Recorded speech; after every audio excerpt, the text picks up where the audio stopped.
잘 생각해 보세요. 명품이라는 게 있습니다. 명품. 명품은 특정한 사람들만이 가지고 있어요.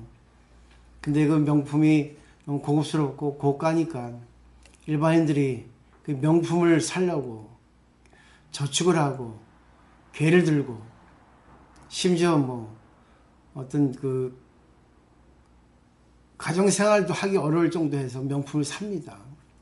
근데 그 명품을 들었다 해서 그 사람이 어울릴까? 그 사람 수준이 안 맞는데. 이게 보면은 뭐 누구나 다 명품을 들고 다니냐고. 루비통, 똥이자 똥.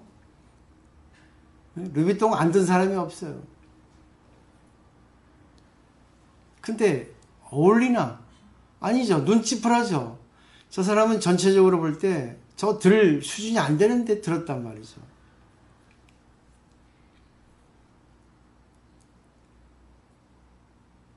들 필요가 없는데, 물론 그것도 전 나쁘다고 보진 않아요. 자기 만족이니까. 근데 자기 만족을 이루기 위해서 남을 희생하는 것도 문제가 돼요. 근데 그것도 사실은 문제가 되지 않아요. 어떻게 보면. 넓은 차원에서 보면.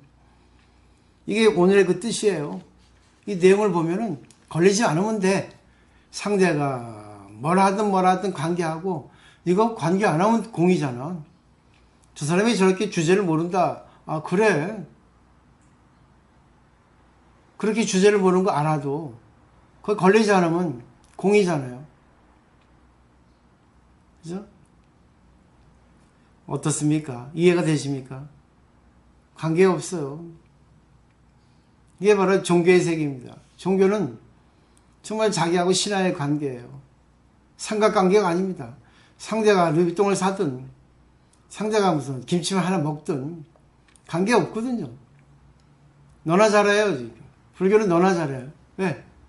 네가 이치를 안다면 그 이치를 가지고 걸리지 않으면 되잖아. 아, 걸리려면 걸려. 그것도 네 마음이니까. 네 마음 세계에서 하는 거니까. 여보세요. 부동이라 했잖아요. 너무 잘하려 하지 말라는 거예요. 답이 나오셨죠? 네? 이거는 저만이 해석합니다. 그냥 저를 갖다가 싫어하는 사람도 많아요. 그 말도 안 되는 소리 하지 말라는 거지. 그게 뭐 종교냐고. 종교는 미학이 아니에요. 종교는 없는 사람들을 위해서 만들어진 겁니다. 약한 사람들을 위해서. 윤리, 도덕, 법은 강한 사람을 위해서 만들어진 거고. 그래서 우리는 약하기 때문에 이 종교를 의지해서 법을 잘 이용하지 않으면 안 돼요. 그리고 구애받지 않고 살면 되는 거죠.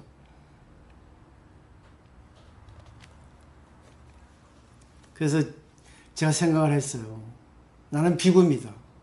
근데 비구지만 또 보살계를 받아서 비구면서 보살이 되는 거죠. 비구는 원래 그 인도말 비구의 그 음역어입니다. 비구의 원래 뜻은 빌어먹는 그지예요.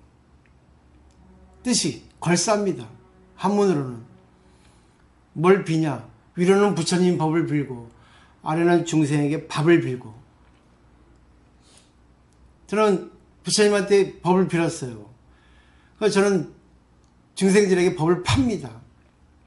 잘 안 팔려요. 명품이라.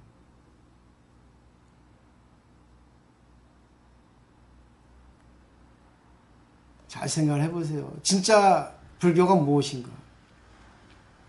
자유롭게 사시면 돼요. 그래서 저는 길을 보이는 거예요. 나도 자유롭게 살자. 너무 얽매이지 말자. 내 식으로 가지 말자. 왜? 다 각기 나름대로의 색이 있는데 그 색을 통일시킬 필요가 뭐 있냐. 나름대로 가자. 그냥 맡기자. 그리고 뭐 신도가 있든 없든 관계하지 말자. 왜? 나를 이해해주고 나의 공부가 좋아서 또 내 법을 팔아주고 여러분이 저를 살려주잖아요. 그게 되겠죠? 많이 있는 것보다도 적게 있는 것이 낫지 않겠냐. 명품이니까. 그러니까 명품 갖고 싶으니까 짝퉁이 나오잖아. 그게 상법이거든. 가짜 아니 가짜. 커피, 복사본. 진짜 아니 가짜. 그게 사입이잖아요. 수없이 많은 절이 다 사입이에요. 거의 다. 왜? 정법을 포기하면 신도가 없습니다. 왜? 마음을 찢어 놓으니까. 그리고 세상의 그 윤리 도덕 잣대에 반하는 거기 때문에 할 수가 없어요. 너무 길들어져 가지고. 자, 마지막 보죠. 건립 바람일다문. 6가지 바람일이 육바람이죠. 일체지. 일체지를 모든 지혜를 알 수 있습니까? 자, 바람이란 나도 없고 남도 없이 누가 받고 누가 얻을 수 있겠는가? 중생이라는 존재는 공동업보의 결과이니 법을 받을 자격과 그 형상을 분별할 수 없다. 보세요. 공동업보의 결과라잖아요. 중생이라는 존재는 서로 인연이란 말입니다. 같이 같은 업을 받는 거예요. 자, 경에 이르기를 난승열애와 그 모임 중에 가장 초라한 거지에게조차 대비로 법실을 완전하게 베풀었다고 하였으니 이러한 까닭에 단나바람일. 결국 보세요. 난승열애는 부처님인데 거지에게조차 법을 베풀었다는 거죠. 무조건이죠. 인연입니다. 자, 사실도 없고 원인도 없고 좋아하거나 싫어하거나 아끼는 마음도 없이 번성 그들이며 끝내 잘못이 없거늘 누가 옳음을 찾으랴 시비가 일어나지 않는 것이 곧 개체가 정정한 것이니 이를 실화바람일 지게바람일이죠. 마음의 안팎과 너와 나의 구별이 없거늘 어찌 음성의 본질에 의리하랴 오염됨이 없어서 허공처럼 평등한 것을 찬자바람일 인욕바람일이죠. 감각기관의 한계를 여의고 끝까지 능력을 이끌어내어 형상에 머물리지 않는 것을 비리야 바람일 정진바람일이죠. 3세에 걸쳐 형상이 없고 한순간에도 머무르니 없어서 사시가 입법을 처리하되 고요함에도 혼란함에도 거주하지 않고 본질적으로 있는 그들인 것을 선정바람일. 열반과 진연은 본질을 볼 수 없으며 희론을 일으키지 않으며 마음의 의식을 여였으며 방편에도 머물지 않는다. 이를 여여라고 한다. 여기서는 작용할 수 없고 작용하더라도 작용이 아니다. 경에 이르기를 지혜로 뒷받침된 방편은 해탈이라고 하였으니 이를 반야바람이라. 이 건립바람일다문은 다음 주에 한 번 더 할 거예요. 정리를 하면 일단 공이 되어야 됩니다. 공인데 공이라는 것도 우리가 이 공이라고 하는 이름을 의지해서 공에 가는 건데 근데 공이라고 하는 이름에 의지해서 공에 가는데 인식을 하거든요. 인식하는 것도 필요한데 거기에 걸려버리면 구덩이에 빠진다 했잖아. 법에 걸리지 말라는 거예요. 주장하지 말라는 겁니다. 네가 손해보면 손해보고 이익 보면 이익 보고 네가 말하고 싶으면 말하고 말하고 싶으면 말하지 말고 싸우고 싶으면 싸우고 울고 싶으면 울고 해봐라 그거죠. 근데 공부하면서 하라는 거예요. 공부하지 않고 하면은 그거는 아주 안 좋은 업이 됩니다. 습관이 돼버려요. 근데 공부하면서 하면 자기를 바라볼 수 있어요. 이게 바로 요체입니다. 우리가 지하철을 탑니다. 러시아어에 지하철 타면 참 복잡해요. 다 깨끗한 사람, 내가 좋아하는 사람들만 타면 되는데 지하철은 대중교통이잖아요. 그러니까 뭐 술 냄새 나는 사람, 또 뭐 이상한 옷 냄새 나는 사람 수없이 많아요. 저도 지하철 타면 싫어요. 중이 탔네 하고 피하더라고. 그게 싫어가지고 잘 안 탈라 합니다. 타긴 탔지만 되도록이면 지하철 타면 눈 깔고 가만히 감고 가요. 왜? 나도 걸리니까. 상대방이 나를 보고 딱 인상을 쓰거나 나를 보고 또 이렇게 이상하게 부담 가는 그런 태도를 취하면 그게 싫거든요. 공부돼도 인연이 되니까 그래요. 그냥 뻔뻔하게 내가 할 수 있는데 난 하고 싶지 않더라고요. 당신이 날 보고 싫어하는데 그럼 내가 공이 되면 되잖아. 미안합니다 하고 찌그러지면 되는 거예요. 옛날에 안 그랬어요. 대대하게. 내가 중인데 니네들 뭐야? 니네들 웃긴 사람들이지. 내가 뭐 잘못했어? 냄새도 안 나는데. 중냄새는 납니다. 중냄새는. 남자한테 호랑이 냄새가 나듯이 중은 중냄새가 나요.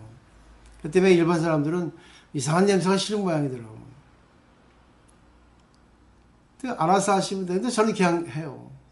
근데 여러분들이 이제 지하철 타서 러시아어에 손을 밀쳤어요. 손을 밀치면 기분 나쁘잖아요. 누가 와서 닿는 건 싫잖아요. 그 사람이 미인이나 미남이면 괜찮은데 이상한 사람이 옆에 있다가 밀쳐버리면 촉감이라는 게 있잖아요. 안일이 설신이 때문에 기분 나쁘거든. 그러면 딱 째려봅니다. 그 사람도 딱 째려보게 돼 있죠. 느끼니까. 근데 그것을 끝나면 되는데 거기서 한 단계 더 나가면 입으로 중얼중얼 대든지 아니면 탁 치든지 그죠? 탁 하든지 그러면 그 행동을 통해서 상대방도 뭐라 하겠죠. 어떤 경우는. 근데 그때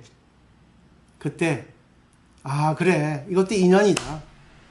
저 사람이 싫은데 나하고 인연 됐으니까 내가 마음을 비워버리자. 그것이 인연이니까. 인연도 이법이잖아요. 내 마음에서 내가 분별이 나와서 저 사람은 내가 싫어하는 타입이야.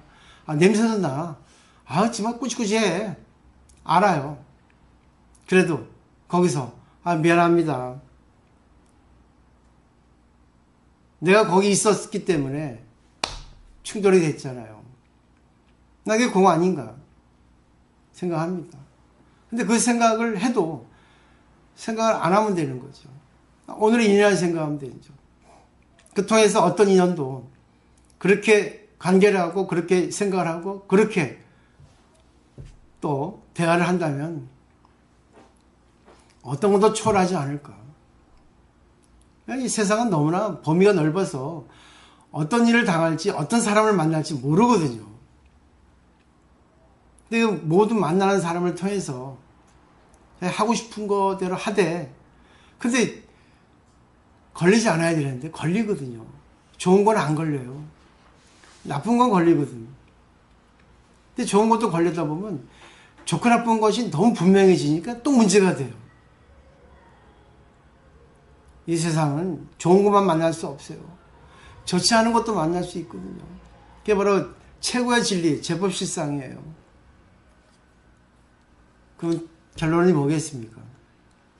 이 세상은 변한다. 이 세상이 변하는 그 진리는 영원히 변하지 않아요. 그 변하는 것을 어떻게 관계해서 어떻게 생각하고 어떻게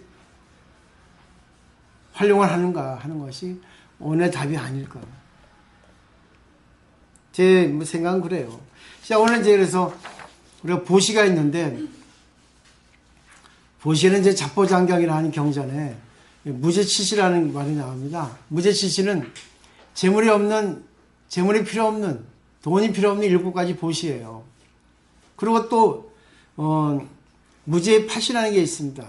이거는 그냥 무죄치시에 의거해서 어느 스님인지 그 기록은 없어요.